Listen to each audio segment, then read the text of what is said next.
안녕하세요. 오늘은 데살로니가전서 5강입니다. 성경 본문은 데살로니가전서 5장 1절에서 11절입니다. 데살로니가전서 5장 1절에서 11절은 주님의 재림을 기다리는 여러분은 영적으로 이렇게 살라는 내용입니다. 구약은 천지 만물과 사람을 창조하신 창조주 성부 하나님을 소개합니다. 신약은 그리스도 구원주로 오신 성자 하나님, 예수님을 소개합니다. 그렇다면 우리는 예수님의 무엇을 믿는 것일까요? 죄와 사망의 구원주로 오신 예수님을 믿는 것입니다. 예수님을 구원주로 믿는다는 것은 예수님의 십자가의 부활과 재림을 믿는 것입니다. 예수님의 십자가의 죽으심, 그리고 부활, 그리고 재림을 믿는 것입니다. 마귀는 성도가 부활을 믿지 못하도록 미혹하고 공격합니다. 그런 게 어딨어? 누가 봤어? 그냥 믿으면 되지. 이렇게 생각하며 교회를 다니게 합니다. 죄사함도, 의로움도, 구원도 다 믿음으로 받는 것처럼 부활도 믿음으로 받는 것입니다. 먼저 하늘나라에 간 남편과 자식을 걱정하면 부활을 믿지 못하고 있는 것입니다. 만날 수 없는 슬픔으로 어려운 것은 분명하나 죽은 즉시 예수님과 함께 있는 것도 분명합니다. 마귀는 우리의 슬픔을 틈타 부활에 대한 근심, 의심, 두려움으로 우리의 믿음을 공격합니다.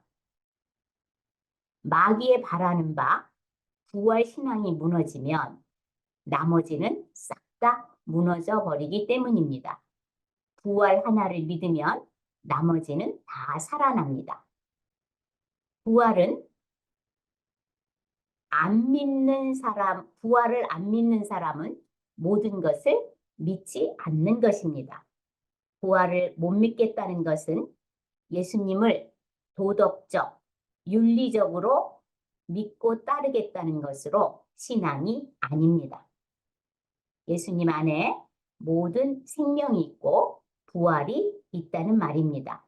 그래서 예수님이 내가 생명이요, 내가 부활이라고 하셨습니다. 데살로니가전서 5장은 바울이 재림 신앙을 가진 사람들, 죽어 하늘나라에서 예수님을 영접해 함께 영원히 살 사람들이 이 땅에서 영적으로 또 실제의 일상생활에서 어떻게 살아야 하는지를 알려줍니다. 바울은 데살로니가 전서 5장을 즉 재림신앙의 실제적인 삶을 알려주기 위해서 1장부터 달려왔습니다. 우리는 데살로니가전서 5장을 두 부분으로 나누어 읽습니다. 첫째 부분, 데살로니가전서 5장 1절에서 11절까지. 이 부분은 재림을 기다리는 성도는 영적으로 어떻게 살아야 하나를 말해줍니다. 두 번째 부분, 데살로니가전서 5장 12절부터 28절까지 부분, 재림신앙은 실제적으로 현실에서 어떻게 사는 것인가에 대한 내용입니다. 오늘 우리가 살펴볼 부분은 첫 번째 부분, 데살로니가전서 5장 1절에서 11절까지입니다. 자, 재림신앙은 영적으로 어떻게 살라는 것인가에 대한 권면하는 내용이 데살로니가전서 5장 1절부터 3절까지입니다. 자, 데살로니가전서 5장 1절에서 3절까지 읽습니다. 형제들아, 때와 시기에 관하여는 너희에게 쓸 것이 없음은 주의 날이 밤에 도둑같이 이룰 줄을 너희 자신이 자세히 알기 때문이라. 그들이 평안하다 안전하다 할 그때에 임신한 여자에게 해산의 고통이 이름과 같이 멸망이 갑자기 그들에게 이르리니 결코 피하지 못하리라. 자, 1절 말씀은요. 5장 1절 말씀은요. 나는 여러분에게 주의 날, 즉 재림의 날, 그 강림의 때와 시기에 관하여서는 더 쓸 것이 없습니다. 라고 말하고 있어요. 자, 2절 보면 여러분이 주의 날이 도둑같이 갑자기 호련히 온다는 사실을 이미 자세히 알고 있기 때문입니다. 이렇게 말하고 있고요.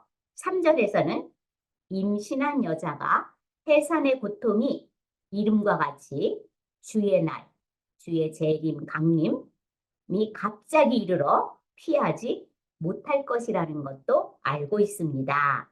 이렇게 1절부터 3절까지 이렇게 말하는 이유는 바울이 데살로니가 교회에서 재림의 때, 주의 날의 때와 시기에 대하여 설교를 아주 잘한 것 같습니다. 데살로니가 성도들이 바울의 재림 설교를 듣고 찰떡같이 이해했기 때문입니다. 그 이유는 바울이 재림의 때를 가르칠 때 재림의 날짜를 꼭 집어서 예수님의 재림이 언제 며칠 날 온다고로 가르치지 않고 재림의 범위와 징조로 가르쳤기 때문입니다. 재림의 때는 언제든지 올 수 있습니다.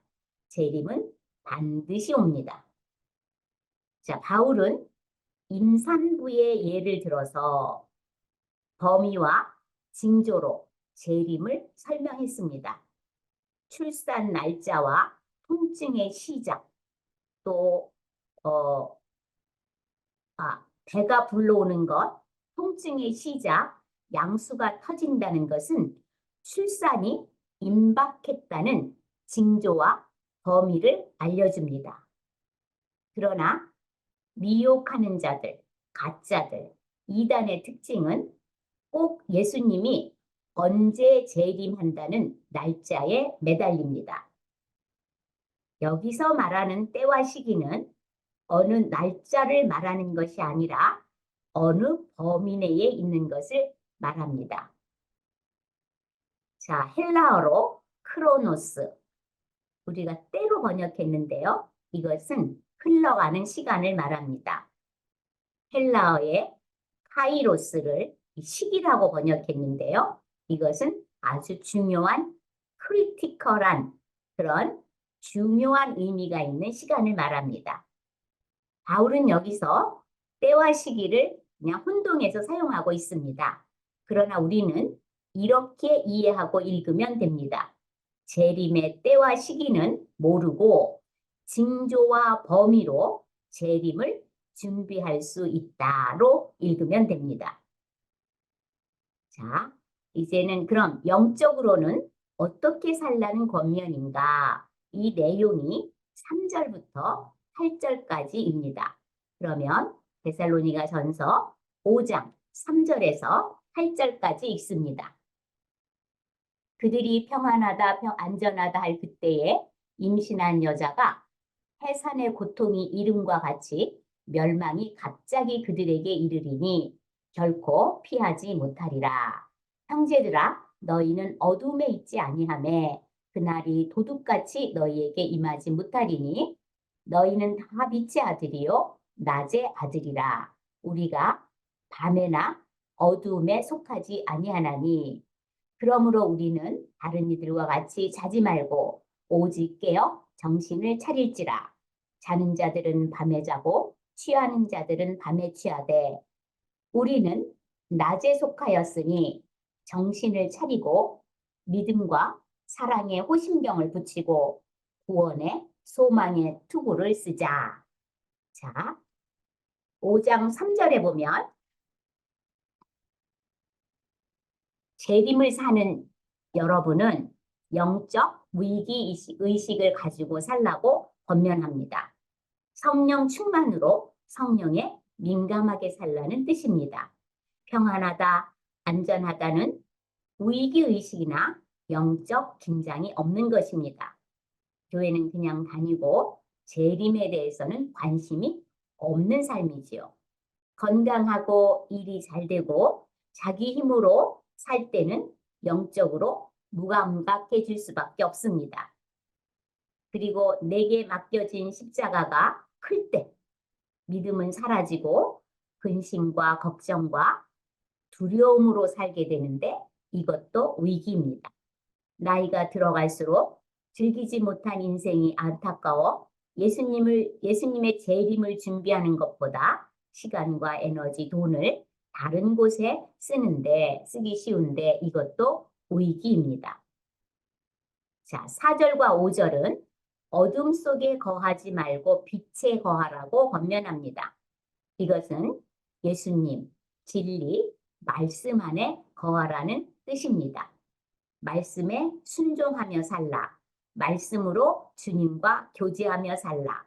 이렇게 권면하고 있습니다. 여기서 빛, 진리, 말씀은 예수님과 동의어입니다. 빛에 거하는 사람, 예수 안에 거하는 사람, 말씀 안에 거하는 사람은 주의 날이 도둑같이 임할 수가 없다는 뜻입니다. 예수님 안에 사는 삶, 빛과 진리와 말씀 안에 사는 삶이 빛된 삶입니다. 말씀을 기준으로 살지 않고 내 방법, 내 힘으로 사는 것이 어두움에 거하는 삶입니다. 우리가 말씀으로 주님과 동행하다가 부르시면 죄와 죽음에 대한 두려움이 없이 믿음으로 예수님을 만나러 가면 됩니다. 우리가 재림 전에 죽으면 즉시 천국으로 가 예수님을 만나 살게 됩니다. 우리가 재림할 때까지 살아있다면 천사들의 도움을 받아 들림을 받아 어린 양의 혼인잔치에 초대가 될 것입니다. 주님과 동행하는 사람은 마지막 환난 때에도 하나님의 특별한 보호하심이 있다는 것이 성경의 약속이니 개인 종말도 주님의 재림도 말씀 안에 거하는 것이 방법입니다. 자, 6절과 7절을 보겠습니다. 영적으로 깨어 정신을 차리라. 이 말은 늘 기도하라는 말입니다. 그러므로 우리는 다른 이들과 같이 자지 말고 오직 깨어 정신을 차리라. 6절 말씀이죠. 재림을 기다리는 성도는 늘 깨어 기도하라는 권면입니다. 기도가 중요한 이유는 하나님을 의식하는 영적 감각이 살아나기 때문입니다. 기도로 깨어 있으면 성령께서 감각을 주십니다. 지금부터 기도 훈련이 안 되면 죽음 앞에서는 아무것도 할 수 없게 됩니다. 7절에 보면 자는 자들은 밤에 자고 취하는 자들은 밤에 취하되 라는 말씀이 있어요. 이 말씀은 삶을 건전하게 살라는 말입니다.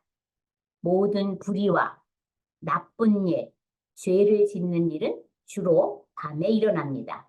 재림을 기다리는 성도는 낮에는 열심히 일하고 밤에는 자야 합니다. 자, 7절과 8절 말씀이에요. 이 말씀은 하나님의 전신갑주로 무장을 하라는 권면입니다. 여러분은 낮에 속해 정신을 차리고 믿음, 사랑의 호신경, 호신경은 흉배라고도 했고요. 가슴막이라고도 번역되어 있습니다. 호신경을 붙이고 구원의 소망의 투구를 쓰라. 영적 싸움에는 반드시 사단과의 전쟁이 있으니 성령의 검인 말씀으로 무장하라는 말입니다. 우리의 삶은 신앙과 일상, 즉 신앙 생활이 하나가 되어야 합니다. 그러려면 일상에서 말씀, 성령의 검으로 무장하고 있어야 합니다. 성령이 내주하신다는 것을 모르거나 무시하고 사는 사람은 사단의 밥입니다. 성령 앞에서 대놓고 화를 내는 것, 욕을 하는 것, 거짓말을 하는 것, 이거 모두 성령님을 무시하는 처사입니다. 우리의 언어도 거룩하지 않으면 사단의 밥이 되기 쉽습니다. 교회에서는 친한 사람이라도 예의를 갖추어 말하고 반말하지 말고 남자 성도들을 오빠라고 부르지 말며 직분으로 불러야 사단의 밥이 되지 않습니다. 우리가 하는 모든 언행이 말씀으로 무장되어 습관이 되어야 그 습관이 성품이 됩니다. 신앙생활은 일상에서 하나님의 말씀에 나를 굴복시키는 것입니다. 하나님의 말씀이 나를 관통하여 예수님처럼 사는 것입니다. 사단의 역사를 막고 하나님의 전신갑주로 살라고 권면하는 것입니다.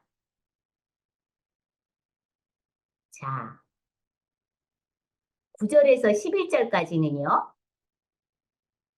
하나님의 구원 목적을 위해서 피차, 권면하고 덕을 세우라는 권면이에요.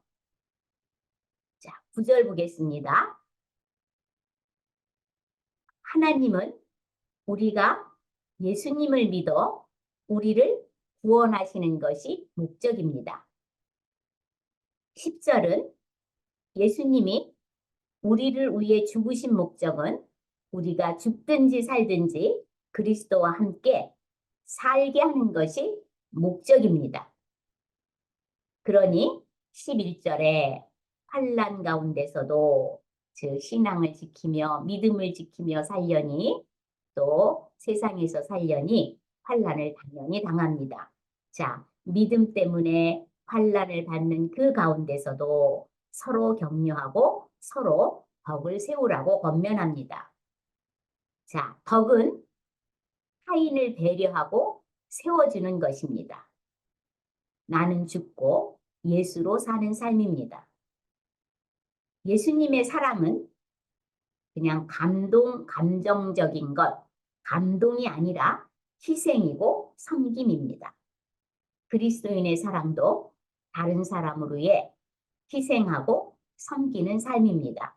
사랑은 오래 참음이라고 했습니다. 다른 사람과의 관계에서 내가 희생하고 섬기는 것입니다. 타인을 배려하고 세워주는 덕은 하나님의 희생과 섬김에서 나옵니다. 오늘은 재림을 기다리는 성도가 영적으로 어떻게 살아야 하나에 대한 데살로니가 전서 5장 1절에서 11절을 읽었습니다.